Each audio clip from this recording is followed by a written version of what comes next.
आएगा? अभी आएगा। अरे बोलो ना माँ, कब आएगा? बोला ना, अभी आ जाएगा। ये ले, आ गया कुआं। अरे कुआं नहीं माँ, हमारे घर नल से जल कब आएगा? नल से जल? अरे गुड्डी, बहुत जल्दी आएगा पानी। जल जीवन मिशन आ चुका है। हम 1 कदम उठाएंगे तो सरकार 10 कदम उठाएगी। सच? तुम्हारे मुंह में घी शक्कर। घी शक्कर नहीं माँ, स्वच्छ जल। 2024 तक देश के सभी 19 करोड़ घरों में पहुंचेगा पीने का साफ पानी। अब होगा हर घर जल। जल जीवन मिशन, जल शक्ति मंत्रालय, भारत सरकार। माँ कब आएगा? अभी आएगा। अरे बोलो ना माँ, कब आएगा? बोला ना, अभी आ जाएगा। ये ले, आ गया कुआं। अरे कुआं नहीं माँ, हमारे घर नल से जल कब आएगा? नल से जल? अरे गुड्डी, बहुत जल्दी आएगा पानी। जल जीवन मिशन आ चुका है। हम 1 कदम उठाएंगे तो सरकार 10 कदम उठाएगी। सच? तुम्हारे मुंह में घी शक्कर।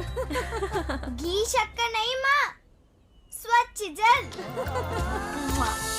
2024 तक देश के सभी 19 करोड़ घरों में पहुंचेगा पीने का साफ पानी। अब होगा हर घर जल। जल जीवन मिशन, जल शक्ति मंत्रालय, भारत सरकार।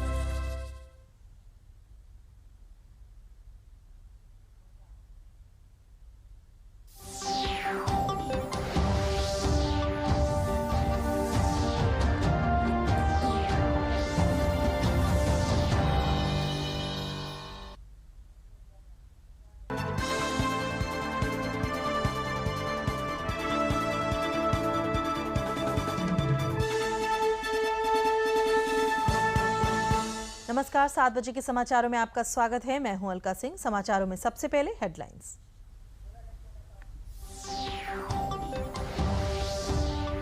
नरेंद्र मोदी सरकार के सुशासन के 8 वर्ष पूरे। भाजपा राष्ट्रीय अध्यक्ष जेपी नड्डा ने प्रेस कॉन्फ्रेंस कर बताई 8 साल की उपलब्धियां। नरेंद्र मोदी ऐप किया लॉन्च।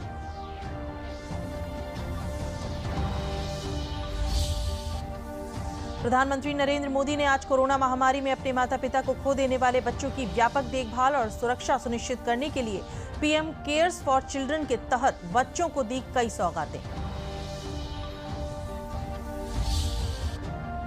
जयंत चौधरी ने गठबंधन प्रत्याशी के रूप में राष्ट्रीय लोक दल की ओर से राज्यसभा का नामांकन दाखिल किया।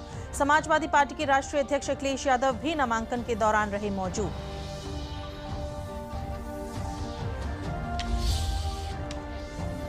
और ज्ञानवापी मामले में वाराणसी जिला जज की अदालत में आज भी सुनवाई नहीं हुई पूरी। 4 जुलाई को होगी अगली सुनवाई।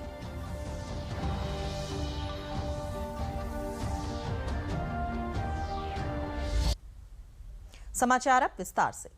केंद्र में प्रधानमंत्री नरेंद्र मोदी के नेतृत्व में सरकार के 8 साल पूरा होने पर भाजपा अध्यक्ष जेपी नड्डा ने पार्टी के राष्ट्रीय मुख्यालय में प्रेस को संबोधित किया। इस मौके पर जेपी नड्डा ने नरेंद्र मोदी ऐप लॉन्च किया। नड्डा ने कहा कि इस ऐप के माध्यम से लोगों को केंद्र सरकार की 8 साल की उपलब्धियों के बारे में जानकारी मिल सकेगी। उन्होंने कहा कि इस ऐप पर केंद्र सरकार के विभिन्न योजनाओं के लाभार्थियों का वीडियो भी उपलब्ध रहेगा। इसके साथ ही प्रेस को संबोधित करते हुए जेपी नड्डा ने कहा कि प्रधानमंत्री नरेंद्र मोदी ने अपने 8 साल के कार्यकाल में भारतीय राजनीति की संस्कृति बदल दी। सरकार के काम करने की शैली और उसका अंदाज आज बदल गया है। उन्होंने कहा कि साल 2014 से अब तक हमने एक लंबी यात्रा तय की है। आज हम देश के एक जिम्मेदार सरकार को देखते हैं। आज हम प्रोएक्टिव, प्रो रिस्पॉन्सिव सरकार देखते हैं।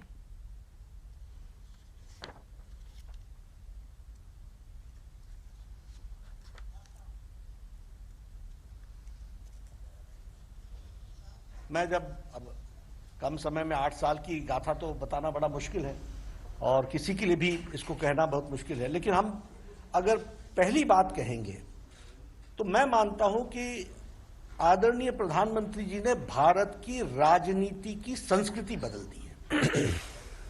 The culture of Indian polity has changed और सरकार के कार्य करने की शैली भी बदल गई।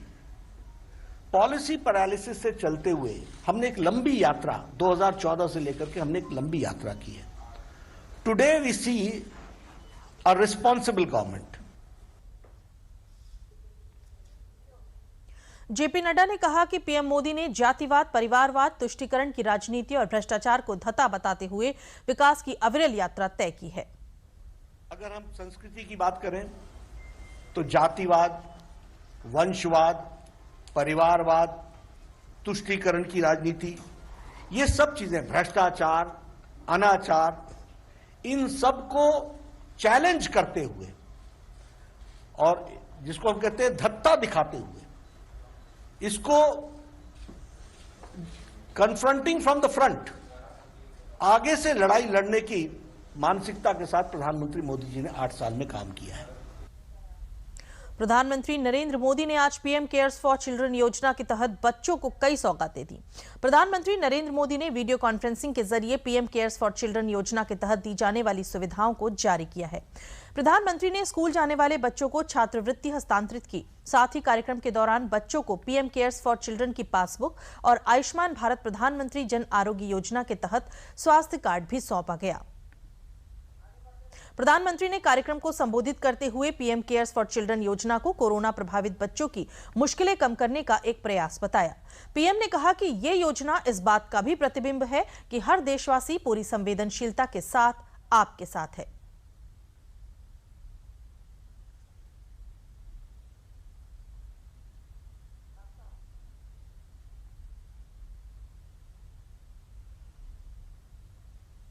मुझे संतोष है कि बच्चों की अच्छी और अबाधित पढ़ाई के लिए उनके घर के पास के ही सरकारी या फिर प्राइवेट स्कूलों में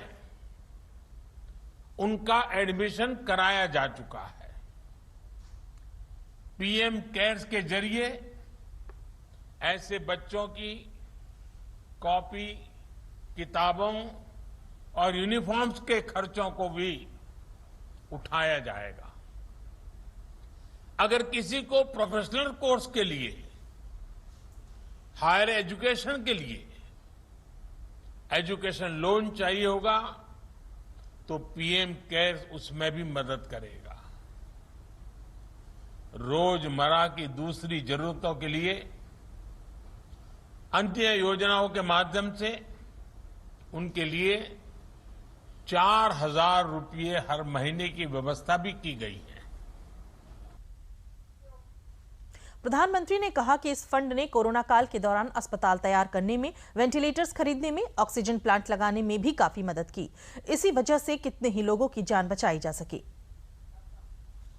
पीएम केयर्स में हमारे करोड़ों देशवासियों ने अपनी मेहनत, अपने पसीने की कमाई को जोड़ा है। आप याद करिए, सेवा और त्याग के कैसे कैसे उदाहरण हमारे सामने आए हैं।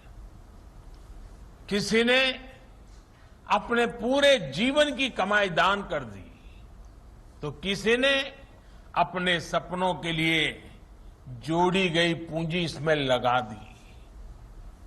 इस फंड ने कोरोना काल के दौरान अस्पताल तैयार करने में, वेंटिलेटर्स खरीदने में, ऑक्सीजन प्लांट लगाने में बहुत मदद की। इस वजह से कितने ही लोगों का जीवन बचाया जा सका, कितने ही परिवारों का भविष्य बचाया जा सका। प्रदेश के उप मुख्यमंत्री चिकित्सा एवं चिकित्सा शिक्षा मंत्री बृजेश पाठक ने सदन में एक प्रश्न के उत्तर में बताया कि हमारी सरकार ने सुप्रीम कोर्ट के निर्देशानुसार कोरोना से हुई मौतें या कोरोना से मुक्त हुए व्यक्ति की 1 महीने के भीतर हुई मौतों के मामले में सरकार ने 39,000 से ज्यादा ऐसे लोगों के परिजनों को उच्चतम न्यायालय के निर्देशानुसार भुगतान किया गया है। उप मुख्यमंत्री ने बताया कि सुप्रीम कोर्ट के गाइडलाइन के बाद समाचार पत्रों एवं इलेक्ट्रॉनिक माध्यमों से विज्ञापन देकर व्यापक प्रचार प्रसार कराया गया एवं ऐसे लोगों के नाम मांगे गए जिनकी कोरोना के किन्हीं वजहों से मौत हो गई थी। उत्तर प्रदेश के पोर्टल पर 23,512 लोगों की कोरोना से डेथ होने के आंकड़े प्रकाश में आए। उसके बाद 2 मुकदमे सर्वोच्च न्यायालय में दाखिल हुए। सर्वोच्च न्यायालय ने यह डायरेक्शन दिया कि कोरोना महामारी से जिनकी मृत्यु हुई है उनको 50,000 रुपए अनुग्रह राशि दी जाए। फिर यह तय हुआ कि ये आंकड़े हो सकता है कि पूरे न हो, जबकि उत्तर प्रदेश सरकार ने तय किया था कोविड मैनेजमेंट के लिए हमने एक पोर्टल बनाया था। पोर्टल पर जैसे ही किसी व्यक्ति को कोरोना महामारी की सूचना मिलती थी हम उसको दर्ज करते थे, और दर्ज करते समय मतलब कोरोना की जैसे ही हम जांच कराते थे, निगेटिव और पॉजिटिव आने पर ही उससे हम निकल सकते थे, तो सारे के सारे आंकड़े हमारे पोर्टल पर दर्ज होते थे। फिर भी कुछ लोगों ने आशंका जाहिर की कि कोरोना महामारी के निगेटिव होने के 1 महीने के अंदर भी लोगों की डेथ हुई है। तो सर्वोच्च न्यायालय ने आदेश दिया कि ऐसे सभी लोगों को जो कोरोना महामारी से निगेटिव हो गए हैं, 30 दिन के अंदर जिनकी डेथ हो गई है, उनका भी आंकड़ा एकत्र किया जाए।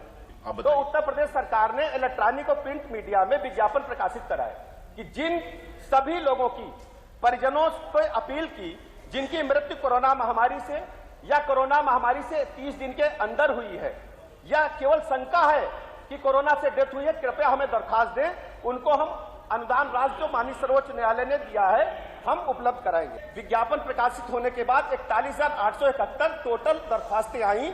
उन्होंने कहा कि हमको कोरोना से हमारे परिजनों की डेथ हुई है। उसके बाद 39,267 को हमने भुगतान किया है। 1774 मामले रिजेक्ट किए गए हैं। जिलाधिकारी महोदय प्रत्येक जनपद में एडीएम और सीएमओ की कमेटी बनाकर उन सभी दरखास्तों पर गुण दोष के आधार पर परीक्षण कराए। उसके बाद 39,267 लोगों को भुगतान किया गया है।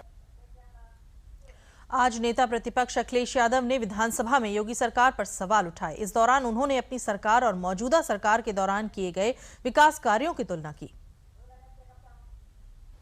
मदर डेयरी का जिस समय समाजवादी सरकार नेताजी मुख्यमंत्री थे, मदर डेयरी का 5 लाख का प्रोक्योरमेंट का प्लान लगा था, लेकिन बीच में एक सरकार आ गई, उसने काम नहीं किया। बाद में मुझे मौका मिला, 5 लाख लीटर का वहां भी बन गया। आज उत्तर प्रदेश में सबसे ज्यादा डेयरी के क्षेत्र में और खासकर प्रोक्योरमेंट के क्षेत्र में अगर किसी ने काम करने का काम किया था तो समाजवादी सरकार ने। मैं ठीक है, मैं जब सरकार में था तो मुझे खुशी है इस बात की कि सबसे पहले मुझे मथुरा का, अक्षय पात्रा का, उनका प्लांट देखने को मिला मुझे, जहां पर बच्चों को एक साथ लाखों की संख्या में खिलाया जा सकता है। और यहाँ जो माननीय सदस्य मथुरा से जीत करके आए होंगे वो जानते होंगे कि अक्षय पात्रा बहुत अच्छा काम कर रहा है इस फील्ड में, और उन्होंने जो टारगेट सेट किया वो भी अचीव किया उन्होंने। जब मुझे उनके प्रिपरेशन अच्छी लगी तो मैंने उनसे कहा कि मैं ये सेम टू सेम और जगह भी इंप्लीमेंट करूंगा। तो उनकी बहुत सारी कुछ रुकावटें थी, चीजें थी जिनको पूरा नहीं किया जा सकता था, बजट के इश्यूज थे, लेकिन उसके बावजूद भी मैं लखनऊ लेकर के आया और लखनऊ में लाखों लाख बच्चे, 1.5 लाख से बच्चों को हॉट कुक्ड मील मिलता है और वो मशीन से रोटी बनाते हैं। वो जो एक्स्ट्रा मनी है वो CSR से कलेक्ट करते हैं। तो लखनऊ की किचन मैंने बनाने का काम किया था। राष्ट्रीय लोक दल के अध्यक्ष जयंत चौधरी ने गठबंधन प्रत्याशी के रूप में राष्ट्रीय लोक दल से आज अपना राज्यसभा के लिए नामांकन दाखिल कर दिया है। नामांकन दाखिल करते समय उनके साथ समाजवादी पार्टी के राष्ट्रीय अध्यक्ष अखिलेश यादव भी मौजूद रहे। इस अवसर पर उन्होंने कहा कि उत्तर प्रदेश की जनता की उम्मीदों पर खरा उतरने का प्रयास करेंगे और गठबंधन के साथ मिलकर काम करते रहेंगे। नामांकन भरा है और मुझे उम्मीद है कि जब मोहर लग जाएगी और राज्यसभा में हम लोग जाएंगे तो गठबंधन की को मजबूती देंगे, उत्तर प्रदेश की जो विकास की संभावना है उनको पूरा करेंगे। राम जन्मभूमि परिसर में फाउंडेशन निर्माण पूर्ण होने के बाद 1 जून से मंदिर निर्माण का दूसरा चरण गर्भगृह निर्माण का कार्य शुरू होने जा रहा है। मुख्यमंत्री योगी आदित्यनाथ गर्भगृह का प्रथम पत्थर 1 जून को मृगशिरा नक्षत्र में दुर्लभ संधि योग के अभिजीत मुहूर्त में 11:15 पर रखेंगे। कार्य में तेजी लाने के लिए राजस्थान की कार्यशालाओं से लाई जा रही तराशे गए पत्थरों के साथ अब अयोध्या में भी कार्यशाला को प्रारंभ कर दिया गया है, जिसमें राजस्थान सहित यूपी के भी कारीगरों को शामिल किया गया है।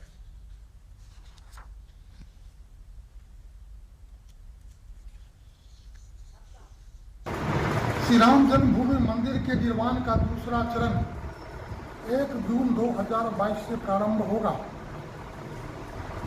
हम सब प्रसन्नता का अनुभव कर रहे हैं। जो पत्थर तराशे गए हैं, ये सभी नकाशीदार पत्थर अब गर्भगृह में लगना प्रारंभ हो जाएगा। इस शुभ अवसर पर ट्रस्ट के सभी माननीय सदस्य, पदाधिकारी के अतिरिक्त उत्तर प्रदेश के माननीय मुख्यमंत्री जी भी उपस्थित रहेंगे और 1 जून के बाद पूरे देश में मंदिर के निर्माण का जो दूसरा चरण है, उससे समाज में, भक्त में और संतों में एक उत्साह का वातावरण पैदा होगा। बड़े आनंद और उल्लास का समय होगा 1 जून, जिस दिन गर्भगृह पर पहला पत्थर माननीय योगी आदित्यनाथ जी, मुख्यमंत्री उत्तर प्रदेश सरकार द्वारा रखा जाएगा। हम सभी अयोध्यावासियों के लिए परम सौभाग्य का विषय है कि भगवान राम का भव्य दिव्य मंदिर बनने जा रहा है। ज्ञानवापी मामले में वाराणसी जिला जज की अदालत में आज भी सुनवाई पूरी नहीं हो सकी। मुकदमे में प्रतिवादी पक्ष द्वारा पैरा 36 तक जिरह की गई। सुनवाई पूरी न हो सकने के कारण अदालत ने मुकदमे की अगली तारीख 4 जुलाई को तय की है। इस बारे में वादी पक्ष के अधिवक्ता विष्णु जैन ने कहा कि अदालत में लगातार सुनवाई जारी है, मगर बहस के पूर्ण न होने से अदालत ने इसकी अगली तारीख मुकर्रर की है। इसके अलावा कोर्ट ने स्पष्ट किया है कि सर्वे की रिपोर्ट और उसके फोटोग्राफ्स, वीडियो क्लिप को सभी पक्ष को उपलब्ध करवाएंगे, मगर इसकी क्या शर्तें होंगी ये अभी नहीं बताया है। अदालत का जैसा निर्णय होगा ये उनको मान्य होगा। आज मुस्लिम पक्ष ने अपनी बहस की है। इस मामले की अब अगली तारीख 4 जुलाई है। मुस्लिम पक्ष की बहस आज पूरी नहीं हो पाई है, इसलिए 4 जुलाई को इस मामले की अगली तारीख लगी है। मुस्लिम पक्ष ने पैरा नंबर 36 तक प्लेट का पढ़ा है। उन्होंने कल बहस करने में असमर्थता जताई। जून की छुट्टी में बहस करने में असमर्थता, उन्होंने अपनी डिफिकल्टी जताई है। तो अब 4 जुलाई को उस मामले की सुनवाई होगी और साथ ही साथ जो वीडियोग्राफी और फोटोग्राफी है, कोर्ट ने स्पष्ट कर दिया है कि वो हम सारी पार्टीज को मुहैया कराएंगे। हिंदी पत्रकारिता दिवस के अवसर पर आज राजधानी लखनऊ में कार्यक्रम का आयोजन किया गया। इस कार्यक्रम में पत्रकारिता क्षेत्र से जुड़े तमाम दिग्गजों ने शिरकत की और मौजूदा पत्रकारिता पर गहन विचार विमर्श किया। 8वें अंतर्राष्ट्रीय योग दिवस को उत्सव के रूप में मनाने की तैयारियों ने जोर पकड़ लिया है। इसी कड़ी में हरदोई जनपद में योग दिवस तैयारियों का शुभारंभ हुआ। इस मौके पर स्कूली बच्चों ने सामूहिक योग का अभ्यास किया। योग विशेषज्ञ ने बच्चों को योग के जरिए शरीर को स्वस्थ रखने के आसन सिखाए। विद्यालय प्रतिवर्ष मनाता है, लेकिन हमारे जो देश में ये योगा चल रहा है, ये 21 जून को योगा डे है। ये विद्यालय उसकी पहले ही से अपने बच्चों को तैयारी में लगा हुआ है। फादर्स डे भी आज है और योगा डे की भी आज शुरुआत की है। जैसा कि आप सभी ने देखा, छोटे छोटे बच्चों ने कितने सुंदर तरीके से योगा किया और अपने फादर के लिए कितनी सुंदर सुंदर स्मृतियाँ गाई और सुनाई और डांस के माध्यम से कितना अच्छा योगा अभ्यास बताया। मैं आकाशी पांडे, छात्रा स्प्रिंगडेल्स पब्लिक स्कूल। हम रोज प्रेयर में योगा करते हैं। हमारी मैम हमें योगा सिखाती है। जब 2 साल कोविड-19 चल रहा था और हम घरों पर थे, तभी हमारी मैम हमें ऑनलाइन योगा सिखाती थी, जिससे हम स्वस्थ रहते थे। ज्येष्ठ मास की अमावस्या पर आज हिंदू सुहागिन महिलाएं वट सावित्री व्रत और पूजा उपासना कर रही हैं। इस दिन महिलाएं वट वृक्ष यानी बरगद के पेड़ की पूजा करती हैं। धार्मिक ग्रंथों में बरगद के पेड़ का महत्व बताया गया है। ऐसी मान्यता है कि आज के विशेष संयोग सोमवती अमावस्या के दिन व्रत, पूजा पाठ, स्नान और दान करने से अक्षय फल प्राप्त होता है। समाज को पर्यावरण संरक्षण का जीवंत संदेश देता वट सावित्री पूजन बरेली में भी सुहागिन महिलाओं के द्वारा किया गया।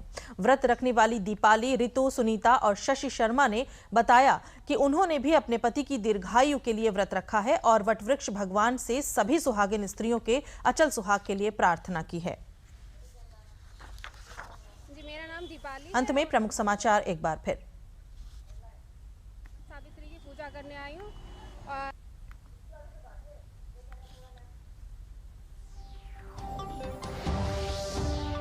नरेंद्र मोदी सरकार के सुशासन के 8 वर्ष पूरे। भाजपा राष्ट्रीय अध्यक्ष जेपी नड्डा ने प्रेस कॉन्फ्रेंस कर बताई 8 साल की उपलब्धियां। नरेंद्र मोदी ऐप किया लॉन्च।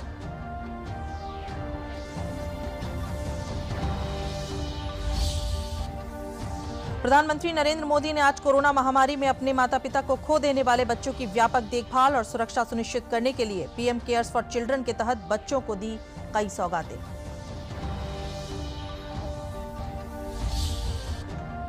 जयंत चौधरी ने गठबंधन प्रत्याशी के रूप में राष्ट्रीय लोक दल की ओर से राज्यसभा का नामांकन दाखिल किया। समाजवादी पार्टी के राष्ट्रीय अध्यक्ष अखिलेश यादव भी नामांकन के दौरान रहे मौजूद।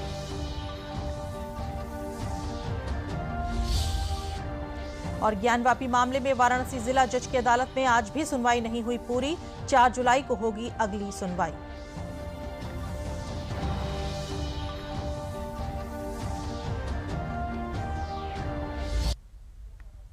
इसी के साथ समाचार समाप्त हुए। नमस्कार।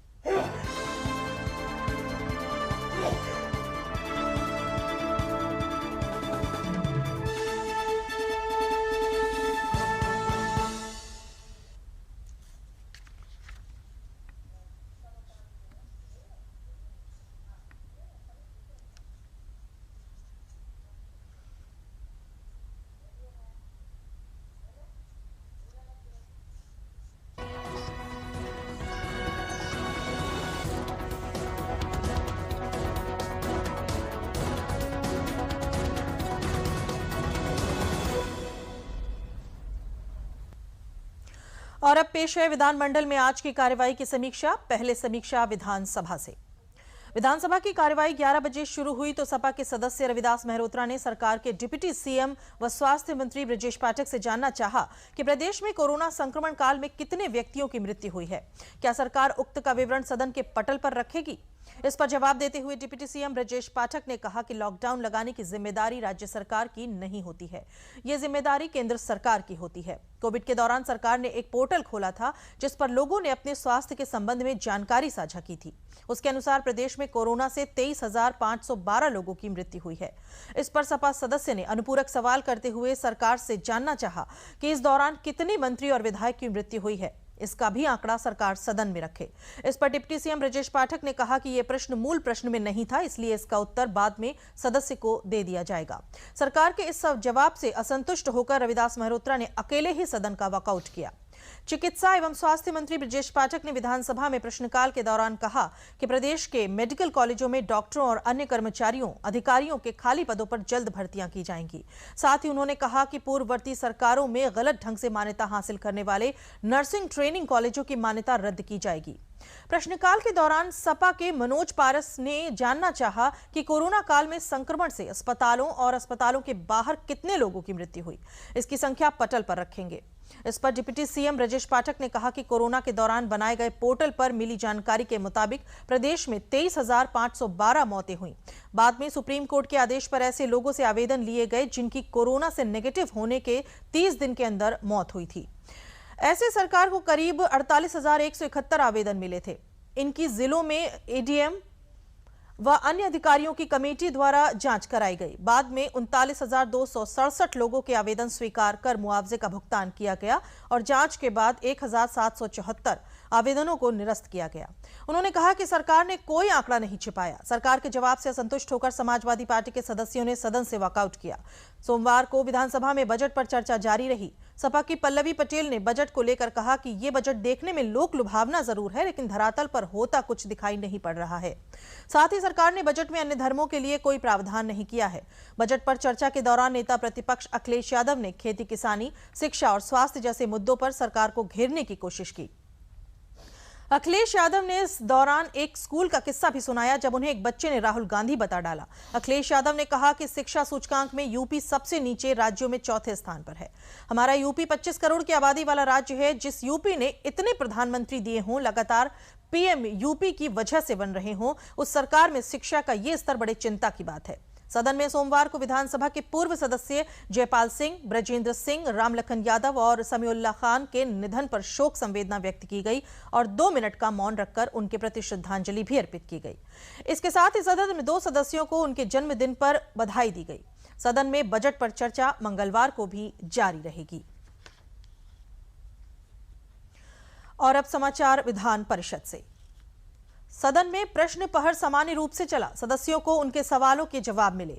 शून्य प्रहर में सपा सदस्य और नेता प्रतिपक्ष लाल बिहारी यादव व बलराम यादव, आशुतोष सिन्हा, नरेश चंद्र उत्तम, रणविजय सिंह, डॉक्टर मान सिंह यादव ने वाराणसी में सिंबल लोडिंग ईवीएम मशीनों और चिप पकड़े जाने के बाद समाजवादी पार्टी के कार्यकर्ताओं का पुलिस द्वारा उत्पीड़न किए जाने का मामला कार्यस्थगन के रूप में उठाया। ग्राह्यता पर सपा के नरेश चंद्र उत्तम, आशुतोष सिन्हा, डॉक्टर मान सिंह यादव और नेता प्रतिपक्ष लाल बिहारी यादव ने कहा कि जब से भारतीय जनता पार्टी की सरकार आई है तब से लगातार प्रदेश में समाजवादी पार्टी के कार्यकर्ताओं को चिन्हित करके किसी न किसी झूठे मुकदमे में एफआईआर करके उन्हें फंसाया जा रहा है। सरकार की ओर से जवाब देते हुए नेता सदन व जल शक्ति मंत्री स्वतंत्र देव सिंह ने विपक्ष द्वारा लगाए गए आरोपों को सिरे से खारिज करते हुए कहा कि सरकार न्याय संगत कार्रवाई कर रही है, किसी के साथ अन्याय नहीं हो रहा है। जो लोग दोषी हैं उन्हें सरकार बख्शेगी नहीं, बल्कि उनके खिलाफ सख्त से सख्त कार्रवाई की जाएगी।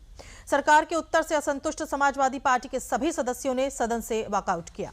बसपा के अतर सिंह राव, भीमराव अम्बेडकर एवं दिनेश चंद्रा ने उत्तर प्रदेश के परिवहन निगम में मृतक आश्रितों की नियुक्ति किए जाने का मामला कार्यस्थगन के रूप में उठाया। ग्राह्यता पर भीमराव अम्बेडकर एवं अतर सिंह राव ने विचार व्यक्त किए। नेता सदन ने सदन को तथ्यों से अवगत कराया। कांग्रेस के दीपक सिंह ने प्रदेश में स्वास्थ्य विभाग की दयनीय स्थिति में सुधार किए जाने का मामला कार्यस्थगन के रूप में उठाया।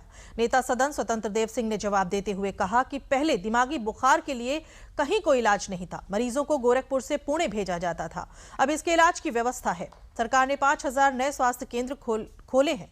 मरीजों को सस्ती और सुलभ दवा मिले, इसके लिए जन औषधि केंद्र खोले गए हैं। गरीबों के लिए 5 लाख तक के इलाज के लिए आयुष्मान कार्ड बनाए गए हैं। स्वास्थ्य सेवाओं में सुधार हुआ है। रायबरेली में एम्स बनाया गया है। कोरोना की महामारी के दौरान दवाएं रखी रह गईं, जिससे वो एक्सपायर हो गईं। शिक्षक दल के सुरेश कुमार त्रिपाठी और ध्रुव कुमार त्रिपाठी ने प्रदेश के अशासकीय सहायता प्राप्त माध्यमिक विद्यालयों के प्रधानाचार्य एवं शिक्षकों के एकल स्थानांतरण किए जाने का मामला कार्यस्थगन के रूप में उठाया। सूचना की ग्राह्यता पर ध्रुव कुमार त्रिपाठी ने कहा कि जो स्थानांतरण व्यवस्था है उसमें कई स्तर पर हस्तक्षेप है। नेता सदन स्वतंत्र देव सिंह ने कहा कि सरकार संवेदनशील और गंभीर भी है, लेकिन उच्च न्यायालय का निर्णय आने के बाद ही कोई निर्णय किया जाएगा। निर्दलीय समूह के राज बहादुर सिंह चंदेल एवं डॉक्टर आकाश अग्रवाल ने प्रदेश के अशासकीय सहायता प्राप्त माध्यमिक विद्यालयों तथा सहायता प्राप्त जूनियर हाई स्कूलों एवं परिषदीय विद्यालयों के कार्यरत शिक्षक एवं कर्मचारियों को कैशलेस चिकित्सा सुविधा दिलाए जाने का मामला कार्यस्थगन के रूप में उठाया। सभापति कुंवर मानवेंद्र सिंह ने कहा कि यह मामला 26 मई को ध्रुव कुमार त्रिपाठी एवं सुरेश कुमार त्रिपाठी ने कार्यस्थगन के रूप में उठाया था, इसलिए इस सूचना को पुनरावृत्ति के आधार पर अग्राह्य किया गया है। इसी के साथ विधानमंडल समाचार समाप्त हुए।